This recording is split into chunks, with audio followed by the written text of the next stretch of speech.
Então, bom dia a todos. Prazer enorme estar aqui com vocês novamente.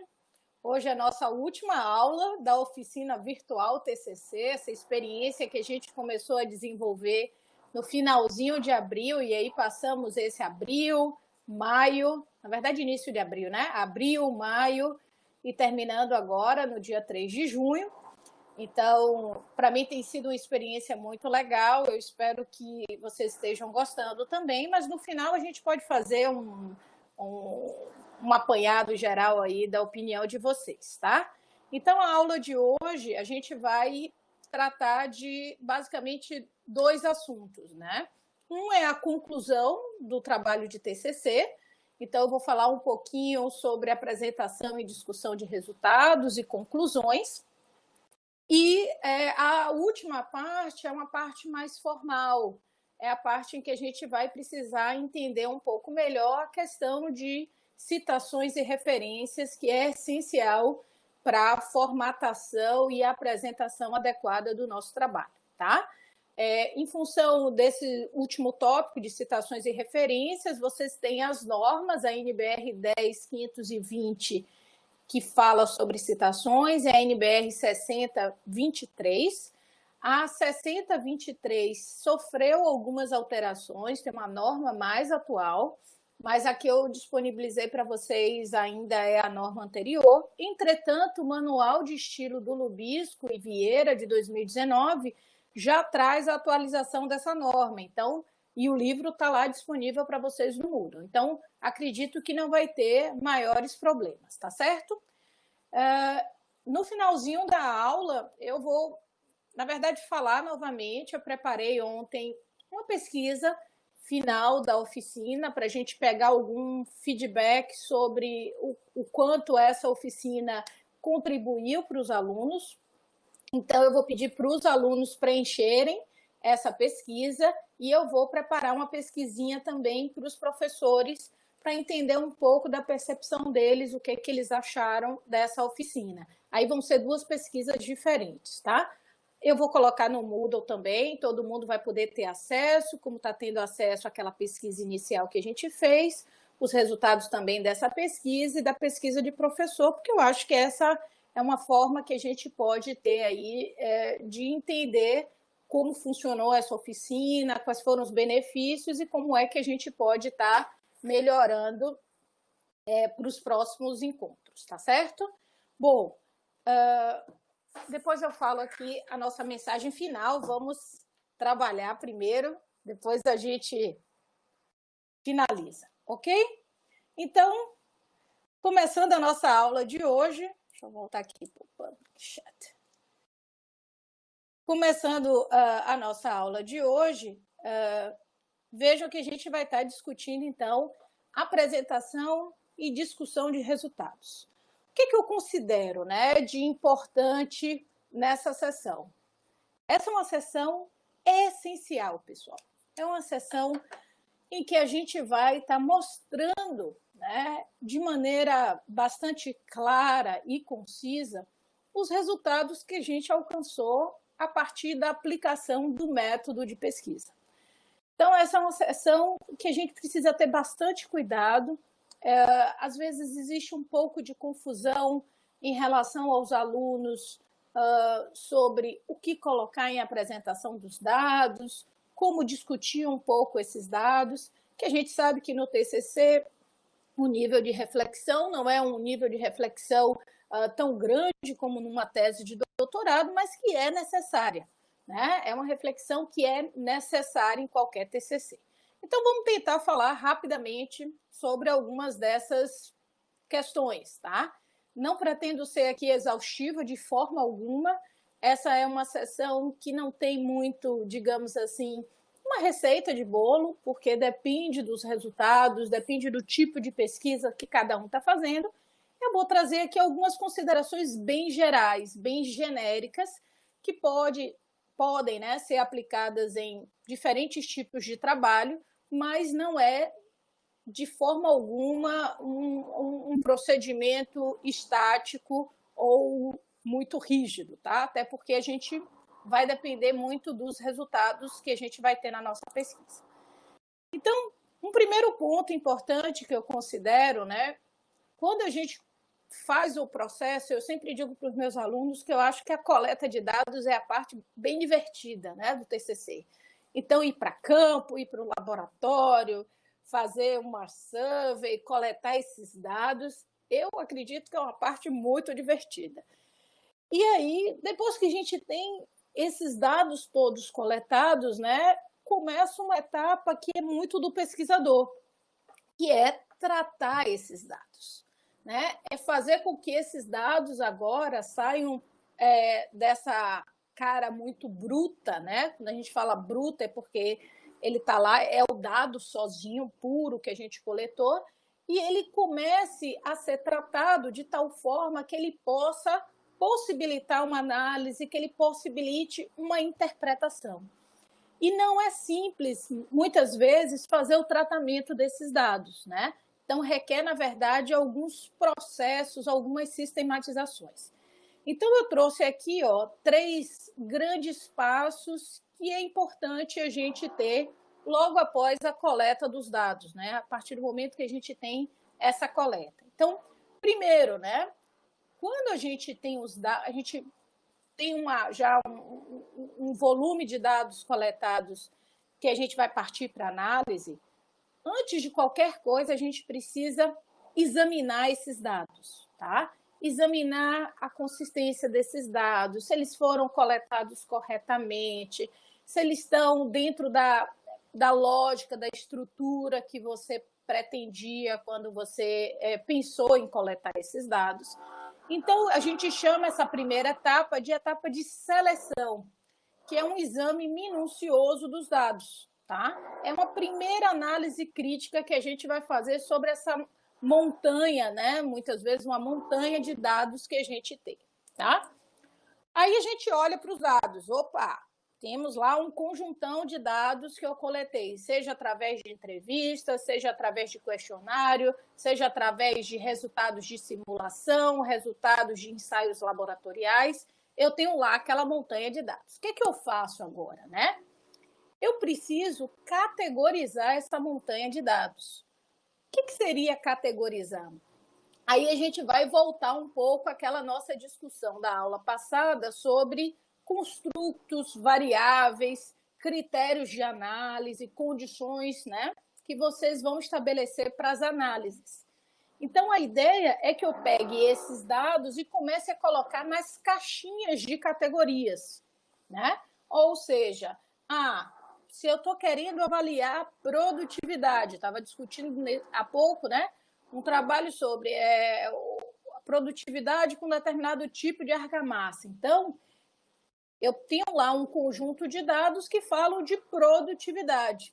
Então, eu vou categorizar esses dados dentro de uma caixinha, produtividade, que pode ter um conjunto de variáveis. E aí eu vou desdobrando, né, esses dados. Então, a segunda etapa é você conseguir codificar, categorizar os dados, né, preferencialmente em função dos construtos, variáveis, critérios que você definiu lá no seu método de pesquisa que vão fazer parte da sua análise de dados, tá certo? Depois que você consegue separar esses dados, né, colocar dentro de caixinhas para que ele comece a fazer sentido, a gente consegue agora fazer o que a gente chama de tabulação de dados ou processamento de dados, né? Que é nada mais do que tentar dispor esses dados de forma que você consiga enxergar a inter-relação desses dados. Essa disposição pode ser através de tabelas, gráficos, fluxogramas, diagramas, vai depender do tipo de dado que você coletou. Se você, por exemplo, tratou com uma survey, fez um levantamento de dados a partir de questionário, você vai estar, por exemplo, já tabulando os dados em função de questão que você perguntou, né? E a partir daí, a partir de cada questão, podem gerar gráficos, por exemplo, né?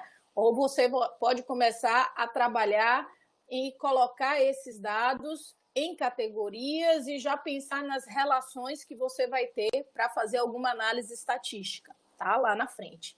Então, veja, essa tabulação dos dados significa que eu tenho que pegar esse meu dado bruto e dispor em formatos que me dê possibilidade de fazer análises lá na frente, tá? Em inglês se chama scatter plot. É a mesma coisa que a gente está dizendo de disposição de dados, ok?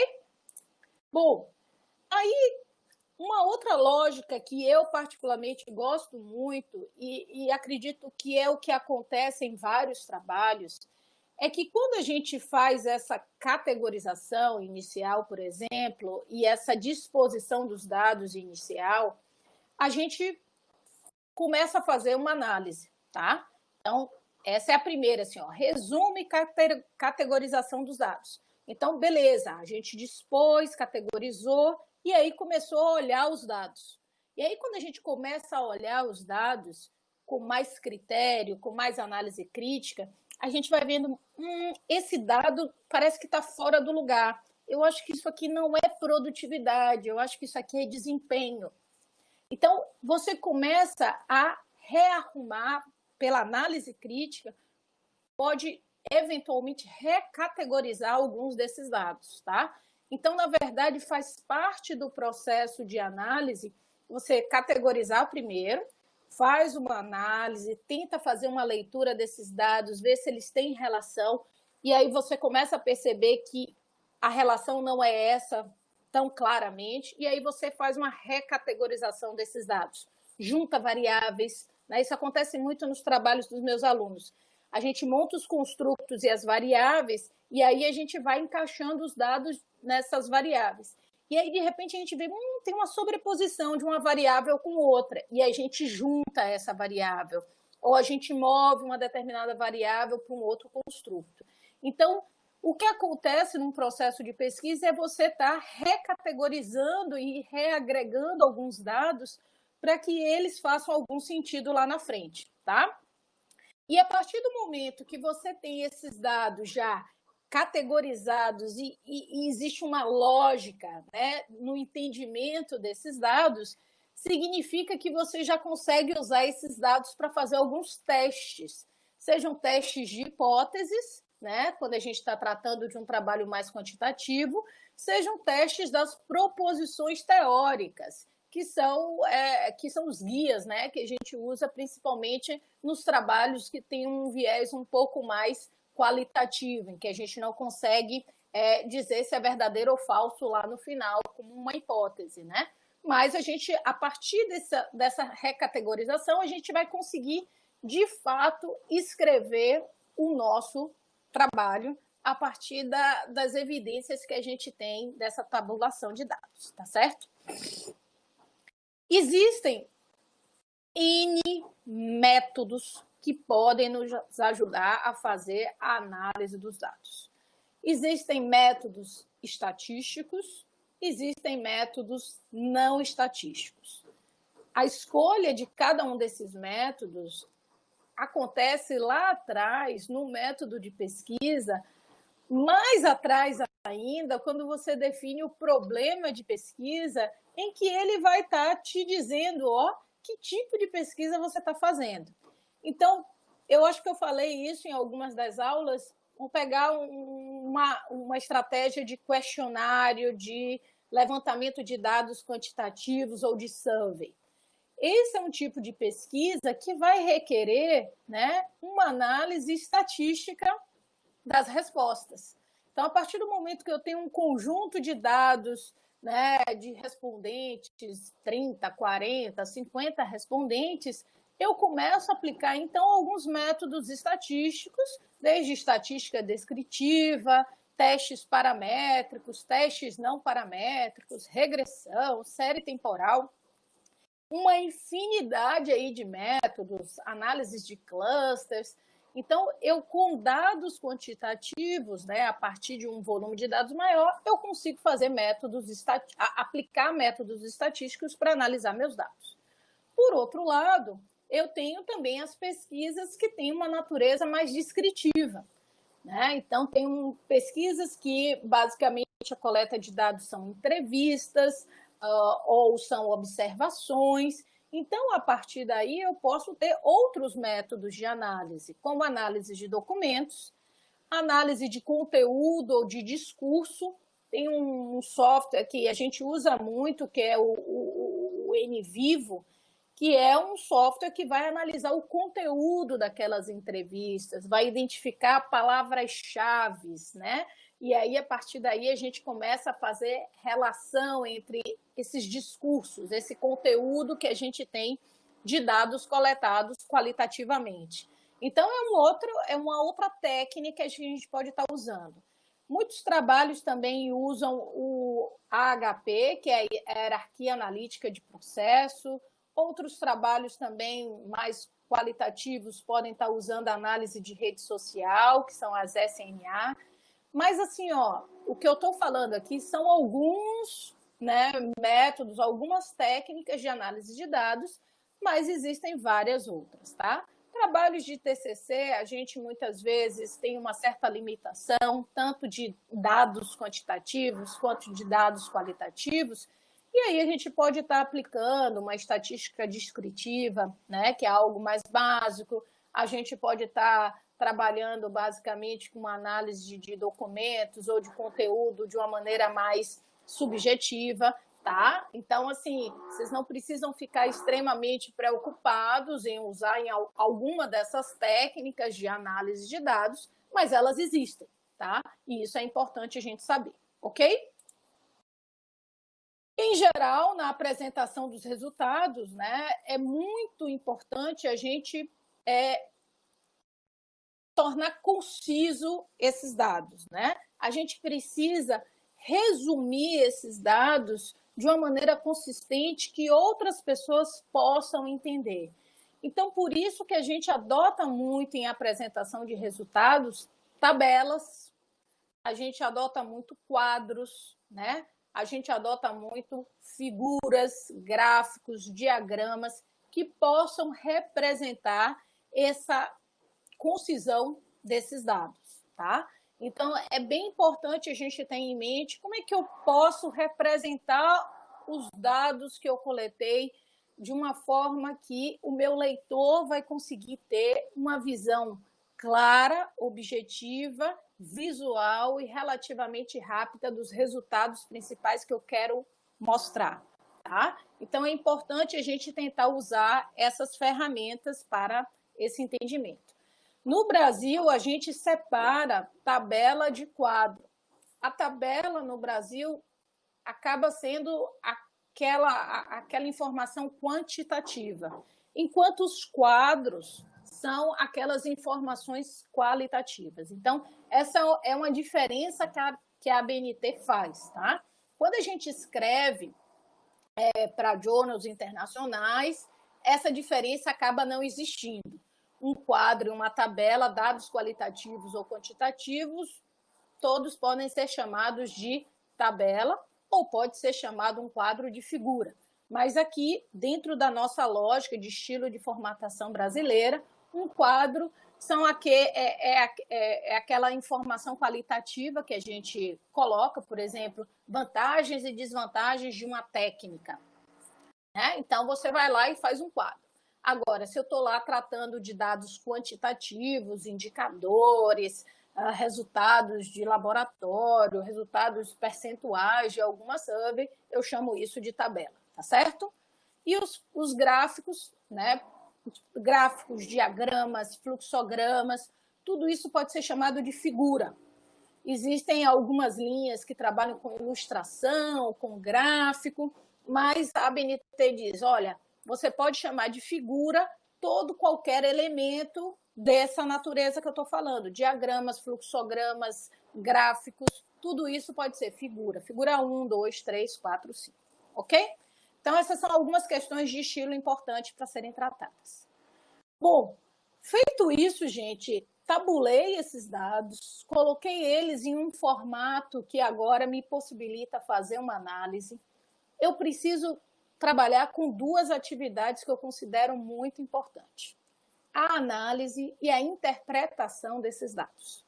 Vejam bem, um TCC, mesmo um TCC, não basta a gente apenas apresentar o dado. apresentar os resultados. A gente precisa analisar esses resultados e interpretar esses dados, tá? Essa é uma parte do TCC que muitos alunos acabam se perdendo um pouquinho. Acho que é o fôlego, né? Eles estão meio cansados, já fizeram a coleta de dados, já tabularam os dados e acham que o TCC está ali, com aqueles dados tabulados, mas não está ali. A gente precisa trabalhar de forma crítica, analisando e interpretando esses dados. Então, a análise e interpretação representa a aplicação lógica dedutiva do processo de investigação. A importância dos dados não está neles mesmos, mas no fato de proporcionarem respostas às investigações. Então, o resultado da coleta de dados nem sempre dá a resposta à investigação. A gente precisa analisar esses dados criticamente e interpretar. Então, a análise, eu considero que a análise é a explicação daquele dado, né? É a explicação daquele resultado. É a tentativa de evidenciar as relações existentes entre o fenômeno estudado e os outros fatores, tá certo? Exemplo, né? Como é que a gente faz essa análise? Vou examinar padrões. Será que tem diferenças ou semelhanças entre esses dois materiais, esses dois estudos que eu fiz? Quais são as diferenças e semelhanças entre esses estudos de caso? E por que eles são diferentes? Ou por que eles são similares? Né? Então, essa busca, né, de evidenciar as relações é o que a gente chama de análise. Tá? Quando a gente está falando de vários métodos de pesquisa, inclusive o estudo de caso, né, alguns levantamentos quantitativos, é fundamental considerar aquilo que eu falei para vocês, sobre triangulação de dados. Ou seja, a análise de dados coletados de diferentes formas, né, ou diferentes fontes, convergindo para a mesma conclusão. Então, quando a gente quer dizer assim, olha, aquela obra teve maior produtividade que uma obra Y, como é que eu vou concluir isso, né? É somente com base num indicador de produtividade? Provavelmente não. Provavelmente a gente vai ter um conjunto de evidências que vão convergir para eu dizer, olha, aquela obra tende a ter uma maior produtividade nesse serviço do que as obras Y, Z e X, por conta disso, evidenciado por isso. Então, vejam que a triangulação de dados é essencial. A gente não pode tomar como certo uma única evidência, porque ela pode gerar, na verdade, pode não ser confiável o suficiente para você tirar essa conclusão. Então, na análise, é muito importante a triangulação dos dados, ou seja, olhar as fontes de diferentes, olhar os resultados de diferentes fontes para a gente tirar alguma conclusão. E a interpretação de dados, né? A interpretação de dados já é a atividade intelectual que procura dar um significado mais amplo às respostas, vinculando a outros conhecimentos. Então, o que eu digo sempre para os meus alunos? Olha, primeiro você apresenta os resultados, tem lá aquele conjunto de dados. Depois você vai analisar esses resultados, vai tentar achar essas relações, esses padrões. E depois você vai interpretar se esses resultados que você achou condizem ou não com o que a literatura está trazendo. Ou seja, qual é a sua ideia? É dizer, olha, os meus resultados corroboram, essa palavra é muito usada por pesquisadores, né? Corroboram, ou seja, estão de acordo, né, com os resultados que a literatura me disse. Ou refutam. Refutam é outra palavra muito importante na pesquisa, né? Refutar quer dizer, olha, discordam. Olha, os resultados que eu encontrei discordam de resultados identificados na literatura. Então, essa interpretação é importantíssimo que a gente consiga olhar os nossos dados para fora, olhar em relação àquilo que já foi produzido e dizer, olha, meu resultado corrobora ou refuta resultados de outras pesquisas. Eu consegui encontrar uma resposta, né, um resultado que ninguém conseguiu, né? Esse é o avanço do conhecimento que eu brinco muito com meus alunos de mestrado e doutorado. Eu sempre pergunto para eles, vem cá, do seu trabalho, né? Quando você olha seu resultado, você olha para a literatura, o que você encontrou que ninguém ainda disse, que ninguém ainda discutiu, que ninguém ainda falou? Então, esse é o seu avanço naquele conhecimento, né? Naquela área de conhecimento que você está tratando. Então, na interpretação é fundamental, é ali que a gente vai construir modelos, métodos, estruturas, recomendações. É ali que a gente vai dar a contribuição, né, do que eu consegui alcançar com o meu trabalho e que corroboram ou não com outros trabalhos e aquilo que eu consegui avançar um pouquinho. O que eu descobri de diferente que os outros não descobriram, né? No TCC, a gente não vai ter essa expectativa que os alunos vão encontrar resultados de descoberta da pólvora, correto? Então, a gente não acha no TCC que vai haver um grande avanço no conhecimento daquela área, mas vocês podem ter um avanço prático, vocês podem encontrar um avanço dentro de um contexto específico trabalhado, vocês podem estar confirmando ou não resultados que a literatura trazem e aí agregando, né, conhecimento nesse sentido para aquela área do conhecimento, tá?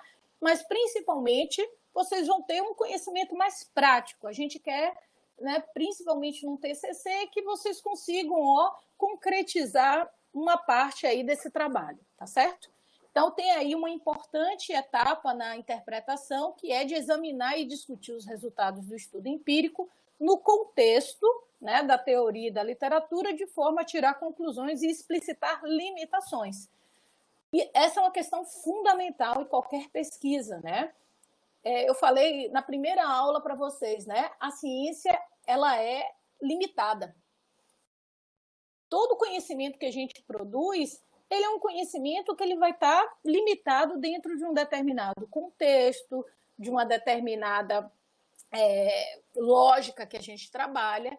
Então, ela vai ter limitações. Por exemplo, digamos, pegando um trabalho de produtividade. Olha, eu consegui concluir que esses indicadores de produtividade são eficazes para medir a produtividade do serviço, mas está limitado ao serviço, por exemplo, de alvenaria, porque eu só testei essa metodologia no serviço de alvenaria. Então, existe uma limitação daquilo que você fez. Lembra que eu falei da delimitação lá na introdução, que é o escopo? A limitação é até que ponto aquele seu trabalho pode ser aplicado em outros trabalhos ou não. É a possibilidade de generalização. A gente sabe que existe uma limitação dessa generalização e é importante a gente discutir isso no trabalho, tá certo? Vou falar isso nas conclusões, inclusive. Ok? Então, assim, em resumo, esse capítulo de apresentação e discussão de resultados, eu discuto com meus alunos que eu gosto de ver duas partes bastante diferentes, né?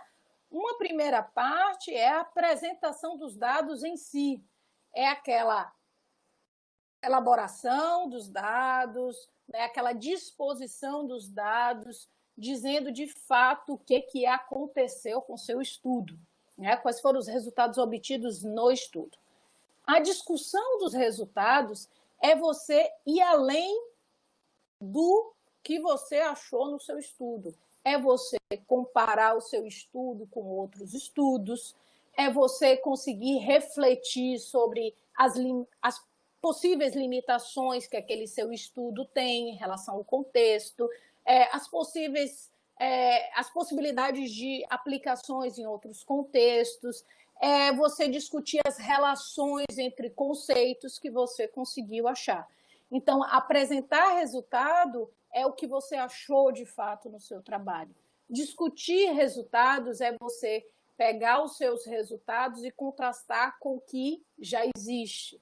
É alinhar com a literatura, é discutir com outros trabalhos, é você tentar formar um novo método, um novo conceito, um novo procedimento, é ali a sua contribuição, tá certo?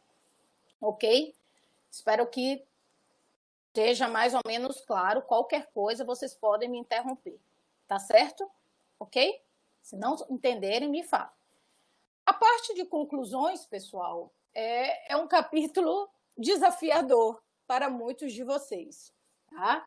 Assim como a apresentação dos resultados, a discussão de resultados, que às vezes é difícil, é muito comum a gente pegar as conclusões do aluno e não sentir que aquele capítulo é de conclusões de fato, tá? Então, assim, ó, tentando resumir nessas 3 frases.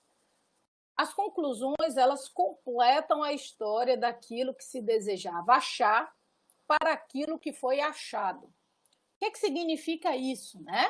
Então, você tem lá os seus objetivos que você estabeleceu no início do seu trabalho, lá na introdução, e que, obviamente, você refinou ao longo do trabalho. Então, aquilo que você queria achar, o que você achou?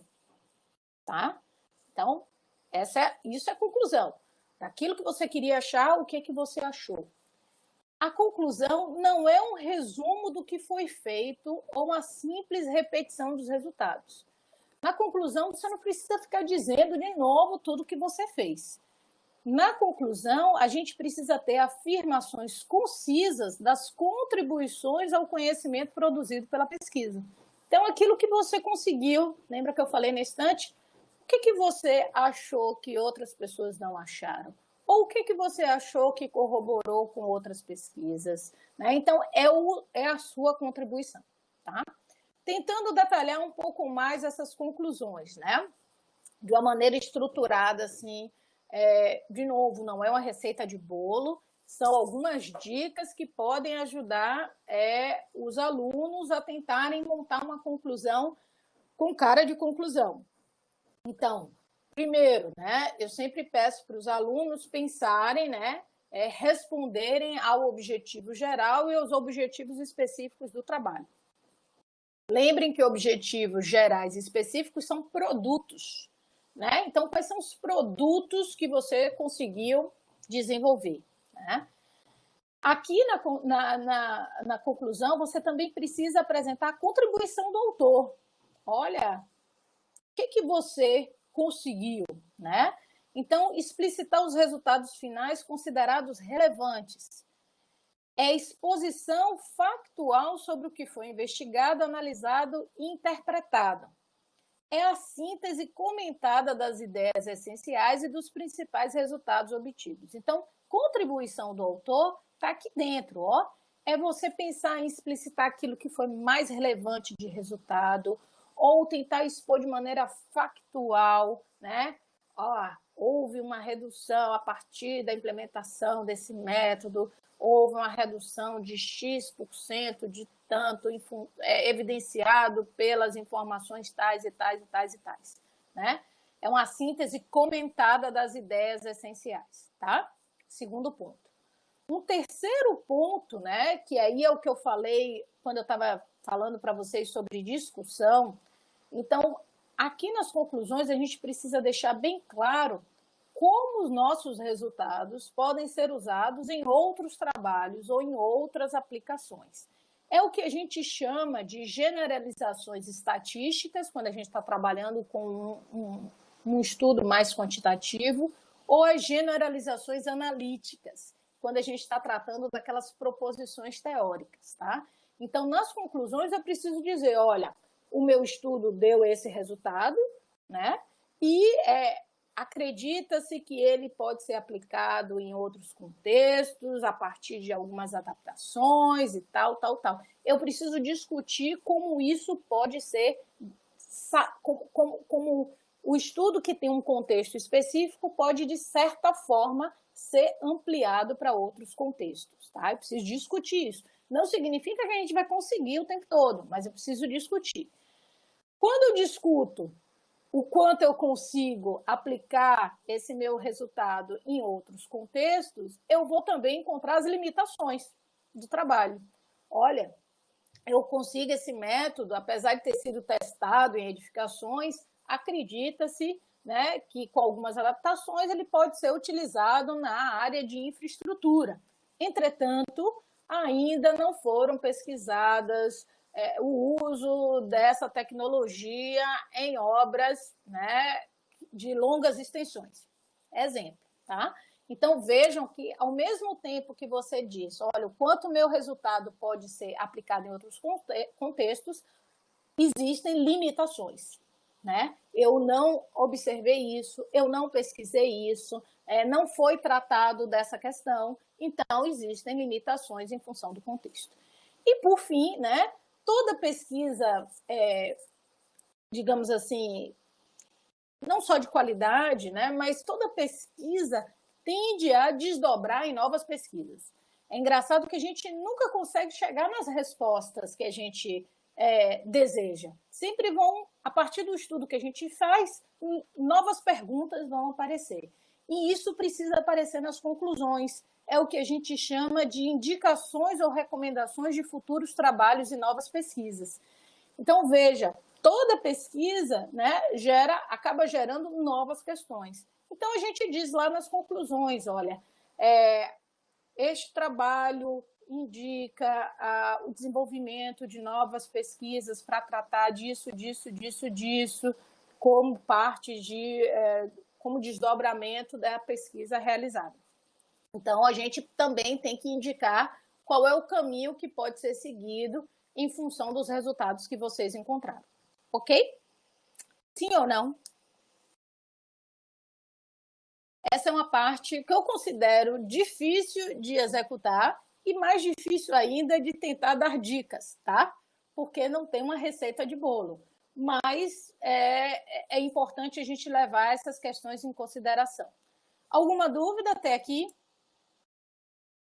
Vocês queiram perguntar?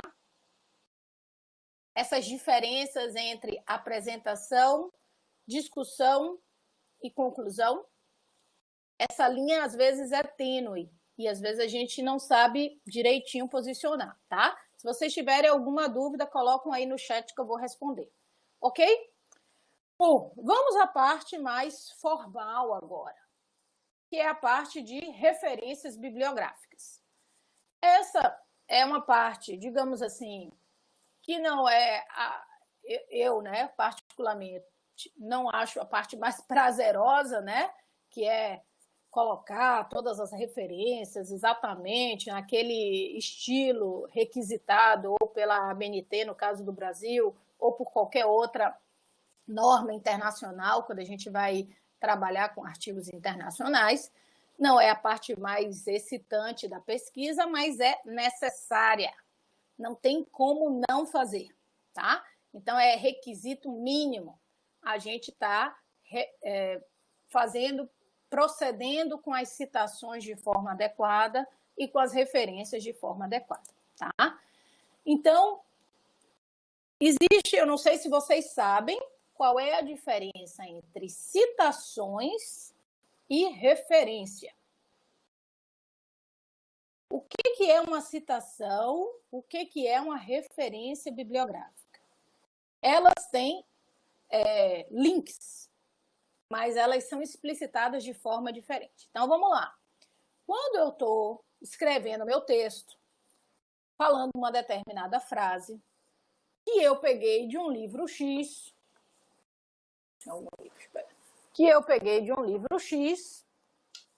então fui lá e peguei um livro. Gostei muito, né, dessa afirmação desse autor. E eu quero incluir esse autor no meu texto. Aí eu vou lá no meu texto e cito esse autor. Eu preciso, além de escrever o pensamento, a ideia do autor, eu preciso dar crédito a esse autor. Eu preciso dizer que aquela ideia não é minha. A ideia é deste autor. E isso que é a citação. Então, toda vez, 100% das vezes que vocês colocarem a ideia de um autor no seu texto, vocês precisam citar este autor. porque significa que você está dizendo que essa ideia não é sua, não é original do seu trabalho, é uma ideia de outro autor, tá certo? Então, a citação é a menção de uma informação extraída de outra fonte. Tá? A gente pode ter citação direta, citação indireta e citação de citação. A citação direta é a transcrição textual da parte da obra do autor consultado. Vamos ver daqui a pouco como é que a gente faz a citação direta. A citação indireta, que é a mais comum, que a gente usa com bastante regularidade também, é o texto baseado na obra do autor consultado. Ou seja, você pegou um autor, gostou da ideia dele, mas você não está transcrevendo exatamente o que ele falou, mas você pegou a ideia dele. Você está usando suas próprias palavras. A gente chama isso de citação indireta. O fato de você transformar a ideia do autor em outras palavras não significa que é sua ideia. A ideia continua sendo do autor. Por isso que é uma citação indireta. Tá? E existe também a possibilidade de citação da citação. Ou seja, você lê um artigo ou um trabalho que o autor cita alguém, mas você não consegue a fonte original. Então, você, quando for citar, você vai citar que a ideia foi do alguém, que alguém citou, mas que você está citando a fonte que você leu e não a fonte original. É o que a gente chama de APUD. A gente vai ver daqui a pouco como é que isso é colocado, tá certo?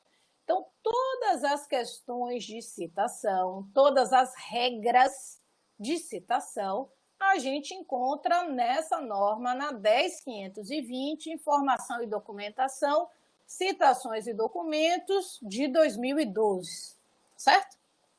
Ok? Vamos tentar trabalhar aí com algumas formas. Não vou, gente, me estender absurdamente nisso. Primeiro, tem várias formas de ter citação.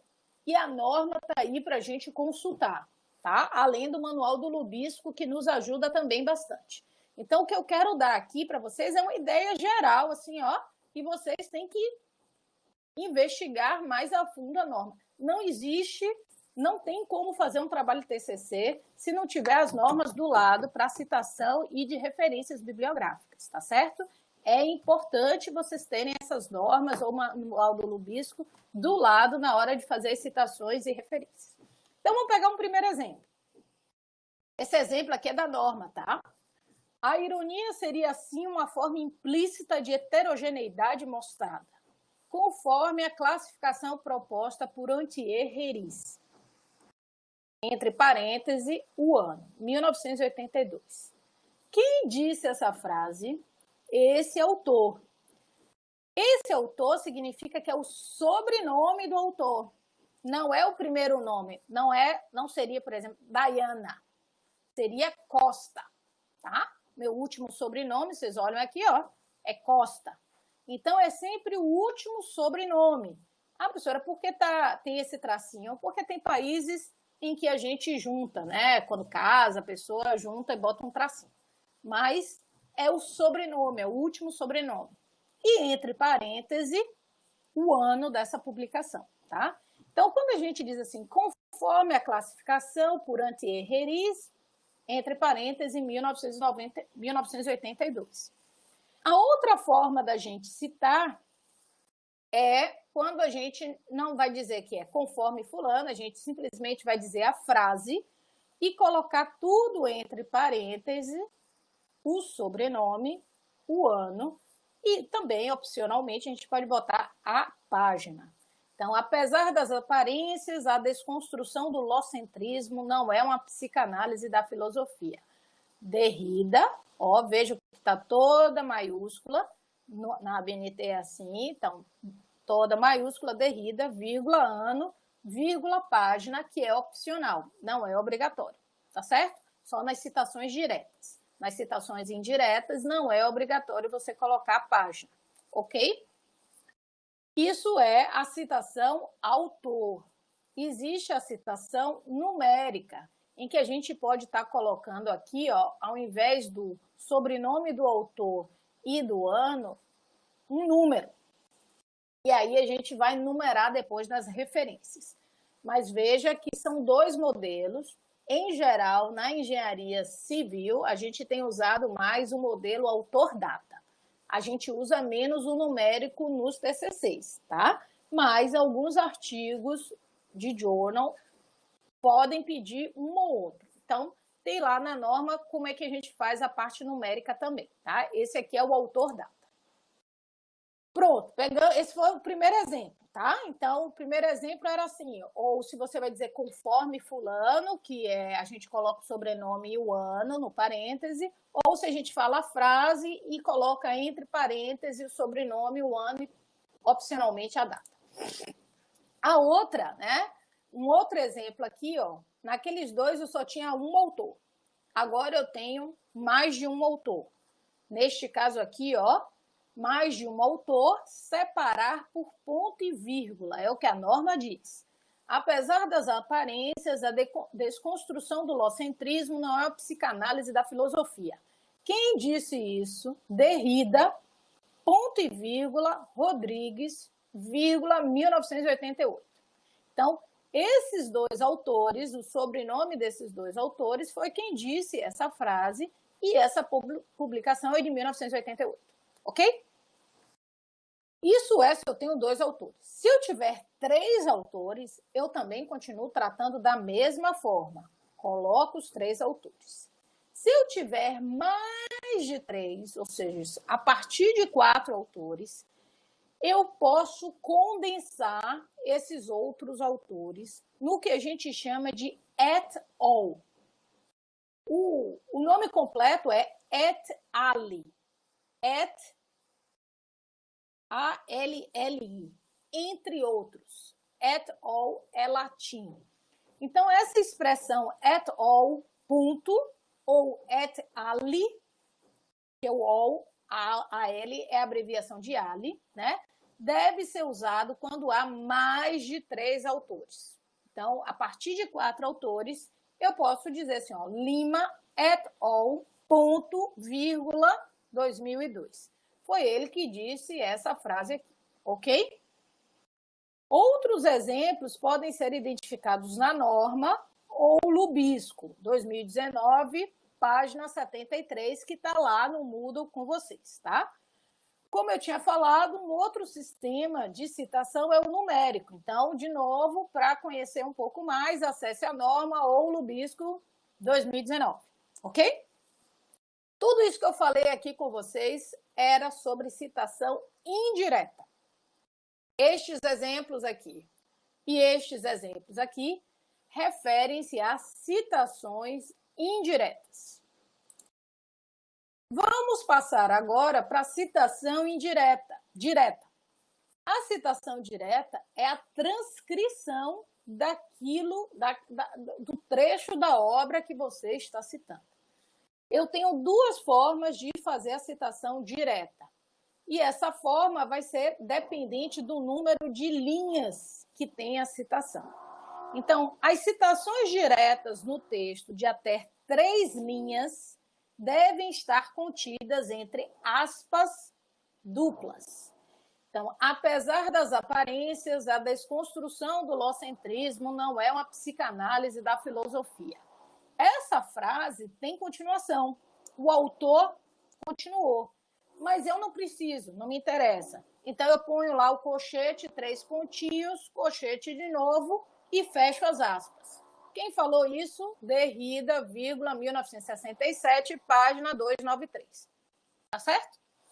Agora, se essa citação tiver mais de 3 linhas, aí a gente vai ter que fazer o seguinte, ó, as citações diretas no texto com mais de 3 linhas devem ser destacadas com recuo de 4 centímetros de margem esquerda, com letra menor que a do texto utilizado e sem aspas, tá certo? Gente, entenda uma coisa, não é a professora Dayana que está dizendo essa regra está na ABNT, na norma brasileira. Então, significa que a gente vai ter que dar um recuo de 4 centímetros nessa frase, colocar uma letra menor que está no texto e, ó, a teleconferência permite tal, Nichols, 1993, página 181. Ok? Sim? Por último, nós temos aqui o exemplo do APUD, né? O citado por. Então, o que significa? Digamos que eu pego um livro e vou citar a frase que está dentro desse livro. Só que esse livro, a frase que eu quero citar não é deste autor que eu estou lendo. A frase é de outro autor, que por um acaso eu não consegui a referência, tá? Aí o que eu faço? Poxa, mas eu quero citar essa frase, tem tudo a ver com o meu trabalho. Então eu vou usar um APUD, tá? O APUD significa o quê? A teleconferência permite ao indivíduo participar de um encontro nacional. Quem falou isso foi Nichols, 1993. Mas eu li da onde? Eu li de Lima, 2002. Então vejam que vai vir na frente sempre o original. E depois o APUD citado por quem você leu, tá? Então, a expressão APUD, citado por, conforme, segundo, pode também ser usada no texto. Agora, essa é uma recomendação de professora Dayana. APUD só deve ser citado em casos extremos. Quando você lê num texto algo que lhe interessa, que você acredita que tem tudo a ver com o seu trabalho, o que você deve fazer de fato é ir buscar a fonte original. É o que a gente diz, beber da fonte. É ir lá, olha, então tá. Quem foi que falou isso? Foi Javier, né? Sei lá, Bastos. Bastos. Foi Bastos que disse. Eu vou lá buscar o artigo de Bastos para saber de fato o que ele escreveu. E aí eu vou referenciar sem necessidade de APUD. Se eu acesso o original, se eu leio o original, eu não preciso ter APUD. Eu estou citando direto da fonte, tá? Então, os APUDs, eles não são recomendados. Trabalho de mestrado e doutorado é muito difícil a gente ficar aceitando APUD. Trabalho de TCC, o ideal é que ele vá beber da fonte original, mas se não for possível, ele pode usar o APUD, tá certo? Quando a gente usa o APUD, uma dúvida que sempre acontece na cabeça da gente, professora, mas eu li Lima. Lima vai para as suas referências no final do texto. E Nichols pode vir na nota de rodapé. Então, você bota aqui uma notinha de rodapé, que vai aparecer uma notinha aqui, e na nota de rodapé você vai colocar a referência de Nichols. Nichols não vai aparecer nas suas referências bibliográficas. Quem vai aparecer é Lima. Mas, importante colocar Nichols como nota de rodapé para que as pessoas possam ter acesso à referência completa do documento original que citou essa frase. Sim ou não? Eu sei que tem umas certas confusõezinhas, tá? Mas é importante acessar a norma para tirar todas as dúvidas. Ok? Então, citação, resumindo, eu tenho a citação indireta, que é aquela que você tem a ideia do autor, mas você não está transcrevendo, você pode estar falando com suas palavras a ideia do autor. A citação direta, que é aquela transcrição do que o autor que você leu está falando. E a citação de citação, que é quando você está citando algo que é originado de outro autor. Então, é a citação de citação, ok? Observem a estrutura formal dessa citação, como colocar no texto.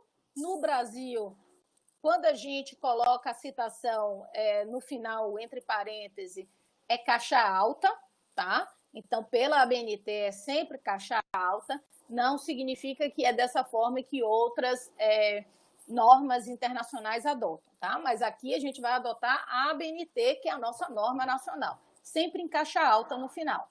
Se você estiver falando ao longo do texto, conforme fulano de tal, aí é somente a primeira letra em alta e o ano em parênteses, tá? Observem a questão de se tem um autor, 2 autores, 3 autores, mais de 3 autores, tem que usar o quê? O at all. tá? Separação entre autores, ponto e vírgula. Essa é a lógica do Brasil e a gente precisa trabalhar em cima da regra da ABNT, ok? Beleza. Falamos de citação. Citação significa que a gente vai dizer lá no texto de quem é a origem daquela ideia, de quem é a origem daquela ideia, tá? Aí colocamos lá, digamos, Costa 2020. E agora, no final do seu trabalho, você vai ter uma seção de referências bibliográficas. E é lá nessa seção que você vai colocar toda a informação relativa àquela citação. Ou seja, a gente vai referenciar aquela citação, ok? A norma que trata disso é a NBR 6023, desculpa. É a NBR 6023. Ela foi atualizada em 2018. O material do Lubisco, que eu disponibilizei para vocês, já traz essa revisão de 2018, tá certo? Eu trouxe aqui, deixa eu aumentar aqui, que eu acho que não vai ficar. Eu trouxe aqui um resumão que o Lubisco traz para a estrutura de referências. Por que eu trouxe o resumão do Lubisco? Eu já tinha esse resumão, mas o Lubisco traz também e é perfeito. O que acontece? Cada tipo de referência tem uma forma de referenciar. Se eu estou falando de um livro, que é uma monografia do todo, eu tenho uma forma de referenciar. Se eu estou falando de uma parte de uma monografia, eu tenho uma outra forma de referenciar. Se eu estou falando de um artigo de periódico impresso, eu tenho uma outra forma de referenciar. Se eu estou falando de uma comunicação de evento, eu tenho uma outra forma de referenciar. Então, essa tabelinha, essa primeira parte da tabela, ela traz o quê?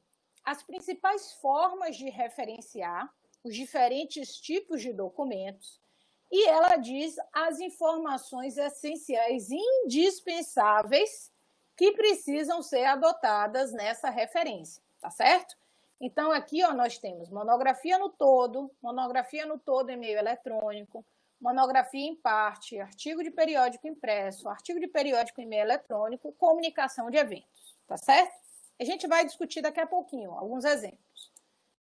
A segunda parte da tabela, ele traz aí elementos complementares, que outras informações que a gente pode colocar na referência para caracterizar melhor o documento, tá? Então, aqui é como se eu estivesse colocando elementos a mais, complementares. Essa primeira parte da tabela é o básico, tem que ser feito. Essa segunda parte da tabela é o complemento, ok? Vamos tentar olhar alguns exemplos que eu trouxe, né? Essa tabela, pessoal, do Lubisco, precisa ficar do lado de vocês na hora de fazer a referência de cada um das citações que você faz no seu TCC, mas tem que estar do lado. Olha, eu digo, depois de 25 anos fazendo pesquisa, como eu uso muitas normas, eu preciso, para conferir se eu fiz direitinho, ter do lado a norma ou o Lubisco para eu poder referenciar direitinho. Porque são muitos detalhes. Então, a gente dificilmente consegue gravar todos os detalhes, a posição certinha. Então, peguem essa tabela principalmente, ó, coloque do lado de vocês na hora que vocês estiverem referenciando para vocês cumprirem direitinho. Vamos tentar fazer alguns exemplos aqui rapidamente. Então, vamos lá. Monografia como um todo, tá? Livro. O que a gente vai ter que fazer? Sobrenome em caixa alta e as iniciais em caixa alta. Título destacado, quando eu boto assim, título destacado significa que ele precisa estar em negrito, por exemplo. Pode ser negrito, pode ser itálico, pode ser sublinhado.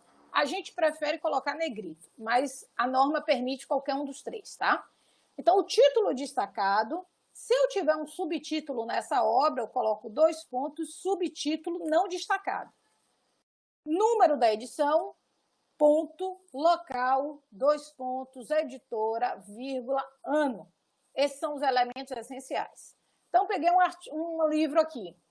Kaplan, vírgula, R.S, ponto e vírgula, Norton, ponto, vírgula, D.P, que são aqui é o primeiro nome e o sobrenome, o outro, né, o do meio. O nome do livro, A Estratégia em Ação, Balance Scorecard, 10ª edição, 10.ed, São Paulo, Campos, 1997. Tá vendo? Então, isso aqui é um livro. Um livro que não está online e eu estou fazendo a referência desse livro. Tá certo? Outro exemplo, monografia como um todo, só que agora em meio eletrônico. É a mesma lógica lá que a gente fez, né? Só que agora eu tenho que botar em tipo de mídia, disponível em, o endereço e acesso em dia, mês, abreviado e ano. Tá certo? Abreviado ano. Kaplan, Norton, A Estratégia em Ação, Balance Scorecard, 10.ed, São Paulo, Campos, 1997, ponto, livro, ponto, disponível em www, acesso em 22 de maio de 2020, tá certo? E aí eu digo onde ele está disponível, ok? Agora, é um outro tipo de monografia, que é uma tese. Eu tenho uma outra forma de referenciar. Sobrenome, iniciais, título destacado, subtítulo, vírgula, data da publicação. Ó, já tem uma data antes. Tese, entre parênteses, doutorado em, indicar a área do conhecimento, no caso, curso de pós-graduação ou faculdade ou universidade, vírgula, local, onde a universidade estabelecida, vírgula, data de publicação. Aí, como é que a gente faria, né? Peguei uma tese, Lantelme, vírgula, E.M.V, tá? Uma teoria para desenvolvimento de competência dos gerentes da construção. 2 pontos. Tem subtítulo. Então, em busca da consciência. Vírgula, 2004, tá vendo? Data de publicação. Ponto, tese. Entre parênteses, doutorado em engenharia civil. Tracinho, programa de pós-graduação em engenharia civil, Universidade Federal do Rio Grande do Sul, vírgula, Porto Alegre, vírgula, 2004. Ou seja, o que a gente tem que fazer? Identificar qual é o tipo de documento, identificar como ele precisa ser referenciado e colocar todas as informações que são solicitadas. Tá certo? Dá trabalho. Dá trabalho. Então, assim, é algo que a gente tem que fazer com calma, pensando, né, no modelinho que a gente tem do lado. E se a gente, por um acaso, estiver usando um armazenador de publicações como o Mendeley, como eu falei com vocês, o Mendeley e outros, como o EndNote, ele acaba, quando a gente puxa a bibliografia, coloca lá, armazena, você tem possibilidade de escolher o tipo de sistema de referência e a gente já consegue inserir direto no texto naquele sistema de referência. A gente coloca a citação e ele vai aparecer nas referências bibliográficas. Mas mesmo os sistemas como o Mendeley e o EndNote, a gente precisa revisar no final do trabalho com base no quadrozinho para ver se está tudo certinho, porque às vezes acaba não tendo a informação, quando você coloca o arquivo, algumas informações não são disponibilizadas e você tem que incluir, tá certo? Outro tipo, aqui, parte da monografia, capítulo de livro, por exemplo, sobrenome e iniciais, título da parte sem destaque, quando você está pegando só um capítulo de livro, tá? Título da parte sem destaques, 2 pontos, subtítulo. In significa no, em. Sobrenome iniciais, título destacado da obra completa, 2 pontos, subtítulo. N.ed, local, editora, ano de publicação, ponto, páginas, inicial, final da parte. Observem, cuidado. Existe ponto, vírgula, você tem que pegar o modelinho certinho para replicar certinho a sua referência bibliográfica. Tem horas que ele fala que a referência requer ponto, tem horas que requer vírgula, tá? Então, vamos lá. Antonelli, C.S, a metamorfose da aprendizagem organizacional, uma referência crítica. A obra original é Ruas, R. et al. Os novos horizontes da gestão, aprendizagem organizacional e competências. Primeira edição, ed, Porto Alegre, Bookman, que é o nome da editora, 2005, página de 10 a 20, tá? Então, de novo, né, eu disse que essa é uma parte estrutural, que é, de certa forma, meio maçante, porque você tem que cumprir aquele template exatamente, mas se a gente tem a ajuda auxiliar de um quadro, ou se a gente tem uma ajuda de um software, a gente reduz bastante o nosso trabalho e a gente não precisa ficar pensando, né? A gente precisa saber pensar no seguinte: qual é o tipo de referência que eu vou usar? Então, eu vou usar o template para aquela referência e vou fazer a minha referência conforme template, tá certo? Outro exemplo aqui, artigo ou matéria de periódico, sobrenome, iniciais, título da parte sem destacar, subtítulo. Quando a gente está falando em periódico, o destaque é do periódico. Então, periódico, subtítulo, local, volume, número, página inicial e final e data da publicação. Então, peguei um artigo aqui, Anderson, K, Macdam, R, A Critique of Benchmark and Performance Measurement, lead or lag. Aí o nome do journal é Benchmarking, An International Journal. Fica em West Yorkshire, volume.11, no N.5, página 465 a 483, 2004, tá? Então, de novo, é copiar o template, fazer sua referência conforme o template, tá certo? Se for eletrônico, tem que colocar lá no finalzinho, disponível em, e o endereço eletrônico, acesso em, dia, mês abreviado, ano, tá certo? Então, aqui, por exemplo, disponível em www, ou http, www, Emerald Insight, acesso em 22 de maio de 2020, certo?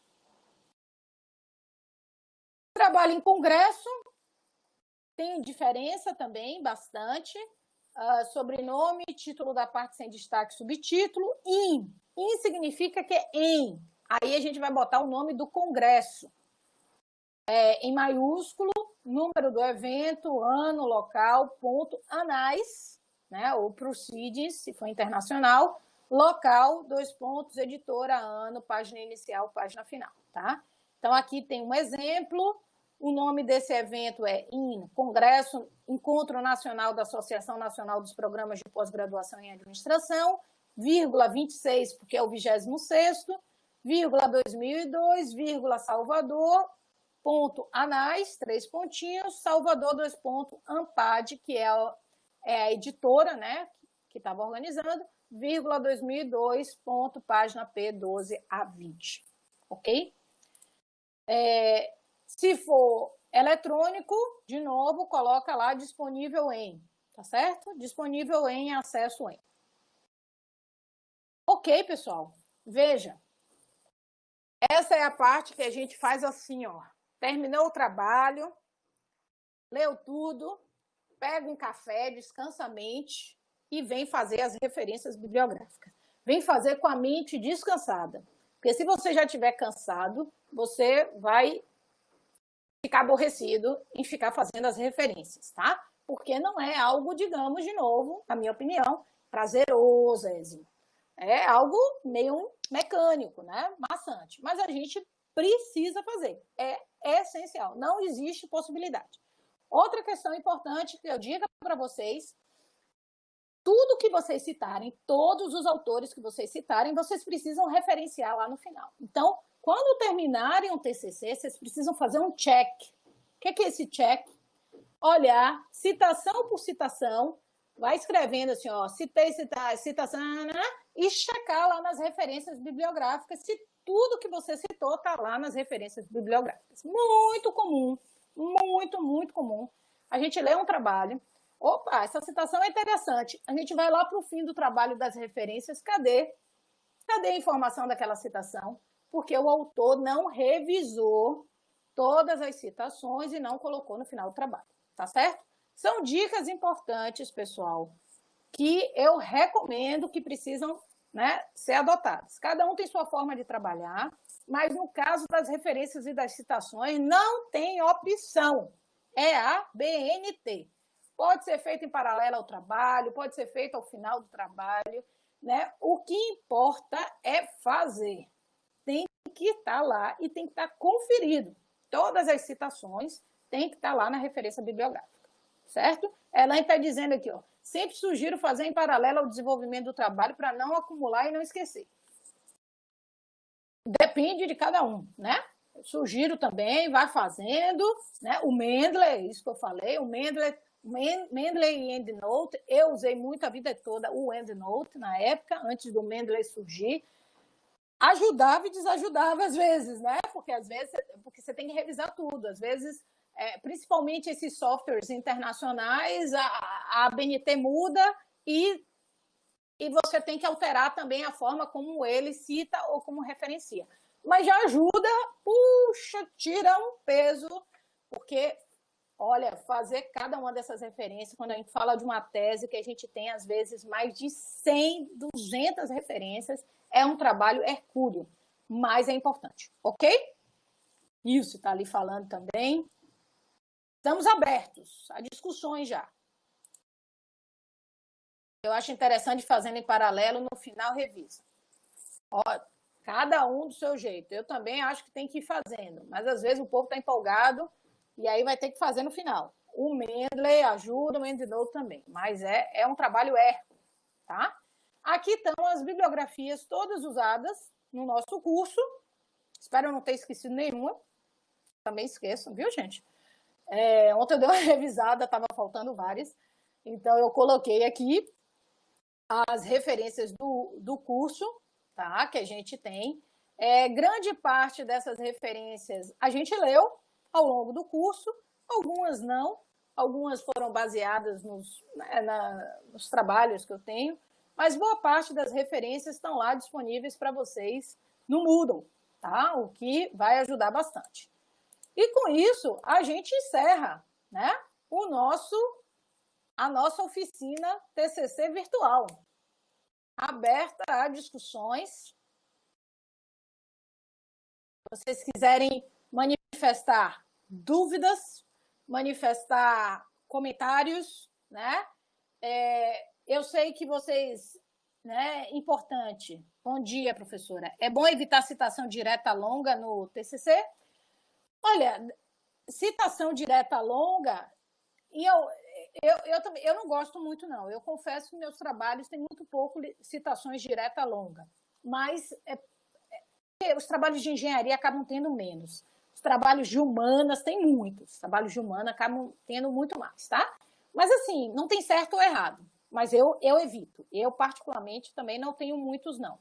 Eu trabalho mais com as citações indiretas, a diretas mais curtinhas, mas não significa que está errado, porque trabalhos de humanas, de letras, direito, todos eles acabam tendo citações diretas muito longas, então não tem erro nenhum nisso aí, tá? Mas é uma questão de estilo, às vezes, também, principalmente nossos trabalhos de engenharia, ok? Mas vamos lá. Mais perguntas?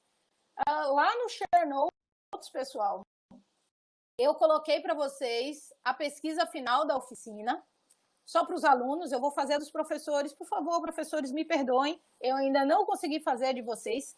Eu fiz ontem uma pesquisinha para os alunos, cujo objetivo é entender, né, a contribuição dessa oficina de TCC para o desenvolvimento do TCC de vocês.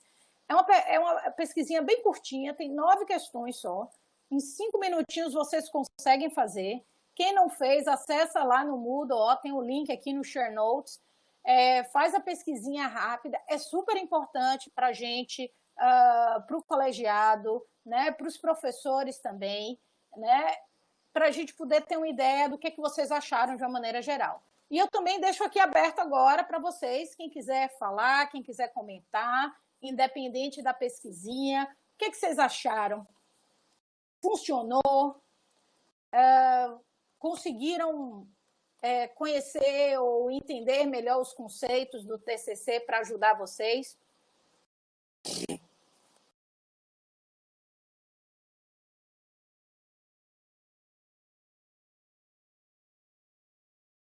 Outra dúvida, vou tirar. Posso usar imagens de sites confiáveis ou é melhor retirá-las das teses e artigos? Você pode usar, mas tem que citar. E, dependendo do que você tira de site, de fonte confiável, tem a questão de direitos autorais. Nas dissertações, as teses, não tem muito problema. Mas se a gente vai publicar um artigo, por exemplo, numa revista, e essa figura é de outra fonte, não só de sites, mas de outros autores, às vezes a gente precisa pedir direito autoral, tá? Mesmo a gente colocando adaptado por. Então, assim, não tem problema na dissertação, no TCC, usar figuras, né, imagens de outros autores, mas tem que citar, tá? Tem que dizer qual é a fonte. E se você coloca, se a figura é sua, você bota a fonte ou autor. Isso é que a BNT pede, tá certo? Silvia, parabéns mais uma vez pela iniciativa. Penso que deve se tornar semestral essa oficina de TCC. Entendi, muito obrigada, Daiane e Elaine. Estou. Obrigada, Silvia.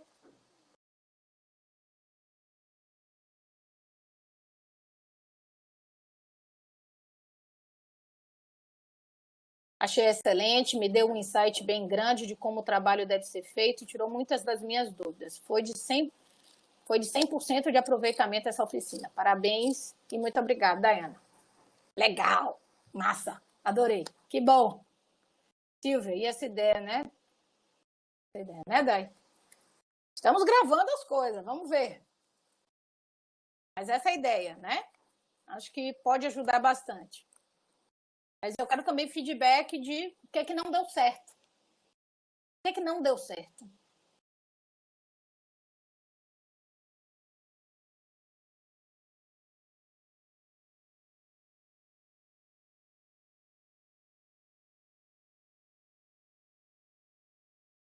Eu quero manifestar minha gratidão, foi muito importante para todos, ainda mais nessa fase. Parabéns, sem dúvida.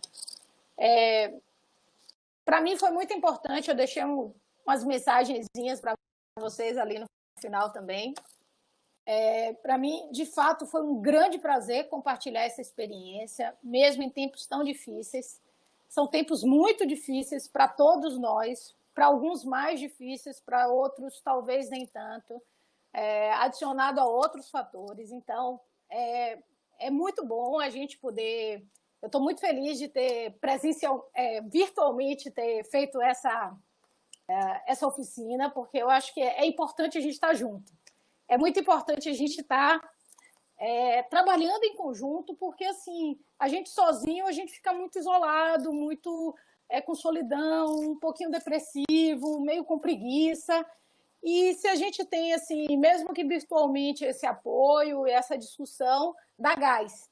Então, para mim, por exemplo, eu faço essa oficina há 10 anos, imaginem.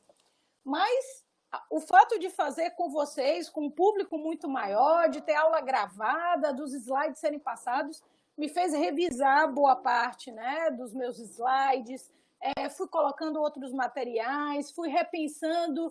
Em toda aula eu repensava um pouquinho se aquilo que eu ia falar era isso mesmo, porque eu estava falando para uma audiência que não era dos meus alunos de fato, era uma audiência maior. Então, para mim, foi extremamente proveitoso, foi uma experiência que eu gostei muito, apesar de eu estar aqui falando, às vezes, só para mim, para o computador, né? Parece que eu estou falando só para mim, para o computador, mas eu estou falando para um bocado de gente que, de certa forma, espero que estejam aproveitando, tá? Então, eu fico muito feliz de ter podido contribuir de alguma forma com o trabalho de vocês e podem contar comigo, tá? Contem comigo se vocês precisarem de alguma coisa. Essa daqui foi uma mensagem que eu deixei na minha dissertação. Assim, eu sou uma pessoa que acredito no trabalho, né? Minha forma de pensar é uma forma de pensar muito assim, ó, do trabalho. Então, nunca lhe dão um desejo sem também lhe darem o poder de realizá-lo. Porém, você pode ter que trabalhar para conquistá-lo. Então, nenhum título de graduação de mestrado, de doutorado, que seja, é de graça. Nada vem de graça na vida, nada vem de graça. A gente só consegue com muito trabalho, pessoal. Então, o TCC de vocês só vai sair se tiver trabalho.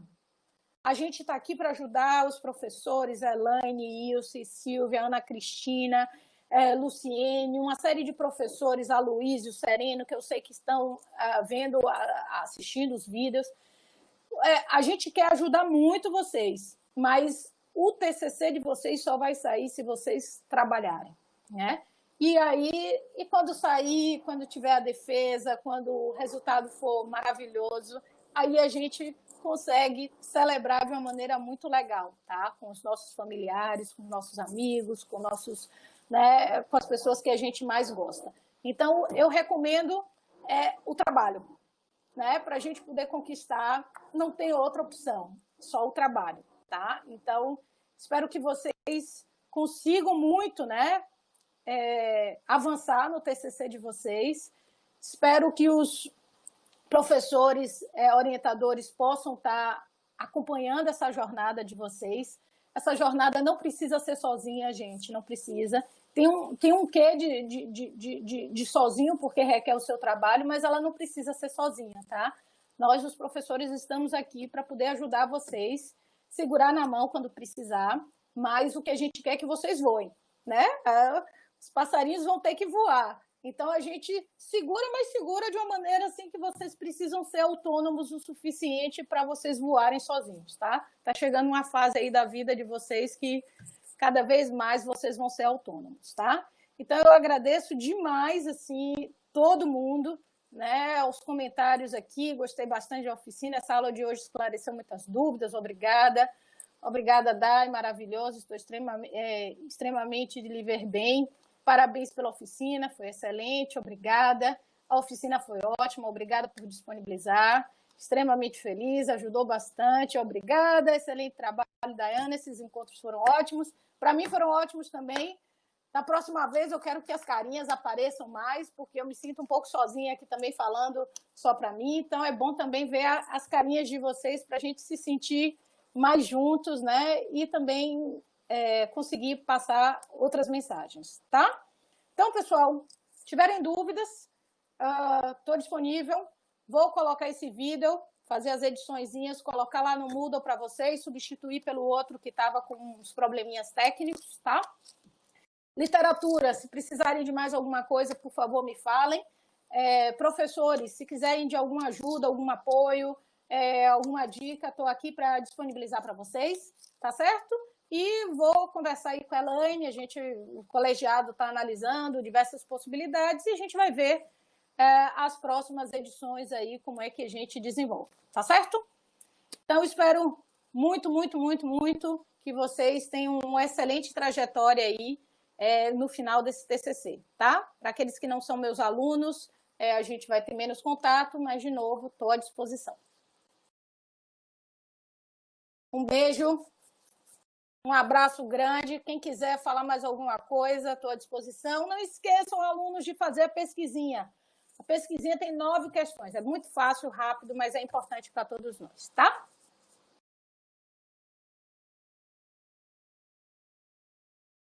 Exatamente. Sucesso para todos. Bom TCC. Avante. Olhem para frente. Vamos olhar para frente só. Um abraço. Tchau para todos.